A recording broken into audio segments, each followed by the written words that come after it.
مەڕوان گەڵاڵی سەرۆکی فراکسیۆنی کۆمەڵی ئیسلامی لە پەرلەمانی کوردستان بە یاوەری شاندێکی مەڵبەندی سۆرانی کۆمەڵی ئیسلامی سەردانی شاری دهۆشی کرد. سەرەتا سەردانی مەڵبەندینەوەی دهۆشی کۆمەڵی کرد لەلایەن بەرپرس و کارژێڕانی مەڵبەند بە گەرمی پێشوازی کران. لە دانیشتنێکیدا سەرۆکی فراکسیۆنی کۆمەڵ لە پەرلەمانی کوردستان لەگەڵ مەڵبەندی دهۆک باسی بارودۆخی ئێستای هەرێمی کوردستانی کرد. لای خۆشیانەوە مەڵبەندی نۆی دهۆک سوپاسی ئەو بەسەرکردنەوەی سەرۆکی فراکسیۆنی کۆمەڵ و شاندی یاوەری کرد.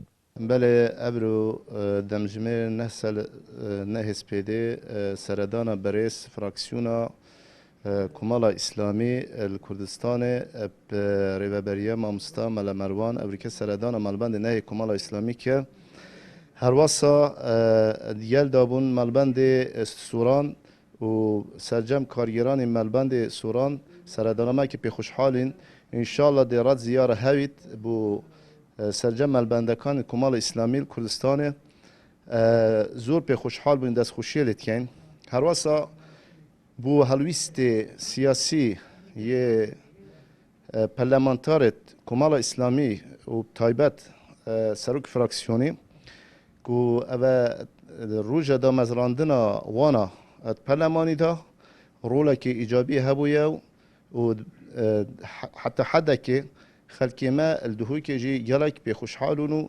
گجبینن به هلویستیوا. بسم الله الرحمن الرحیم. امرو بیاوری برانی برز من لمالبندی هجدی سوران بران من لمالبندی نوی کومال اسلامی لدهوک بسر کردوا و خوازیارین که ماندوبون و کارکانیان خوای پروردگار بخاطر ترازوی حسناتیان و شوین پنزیان دیاره و کاروانی اسلامیان لیرانه برو پیش بردوا و ئیشوکارەکانیان ئیشوکاری نمونەیین و خوازیارین ئەو گەرم و گوڕیەی کە بینیمان لە برایانی مەڵبەند بەردەوام بن لەسەری و ئەو کاروانەی کە دەستیشمان داوەتێ دیارە بە تایبەتی ئێمە وەکو پەرلەمانتارانی کۆمەڵی ئیسلامی بە جوهد و ماندووبوونی ئەوانە و بەرهەمی ئەوانە. کۆمەڵی ئیسلامی و فراکسیۆنەکانی لە پەرلەمانی کوردستان و عێراق بەردەوام لە بەرەیگەلدابوونە و داکۆچیان لە مافی هاوڵاتیانی هەرێمی کوردستان کردووە.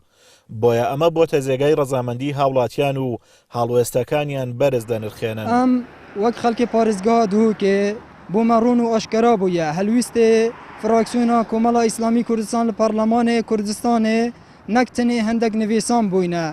هەلویستێ فراکسیۆنا کۆمەڵا ئیسلامی کوردستان ئەب تەمامەن ئەب ڕابردوویدا ژی مەدید ئەت بەرژەوەندیە خەڵکی هەرێمێدا بوویە. الحمدلله کومدید دنگ ما یت کۆمەڵا ئیسلامی کوردستان بەلاش نەچوون ئەف دەنگێت هەنێت بەرژەوەندیە خەڵکی کوردستانی هەمیەدا بین و خەڵکێکی ئەف چەندە چاوێ خۆشی دیت. هاوکات سەرۆکی فراکسیۆنی کۆمەڵ لە پەرلەمانی کوردستان و شاندی یاوەری لە شاری دهۆک سەردانی چەندین مامۆستای ئاینی و کەسایەتی و ڕیسپی دەڤەرەکەی کرد. ئازادۆمەرەوەی کەناڵی ئاسمانی پەیام دهۆک.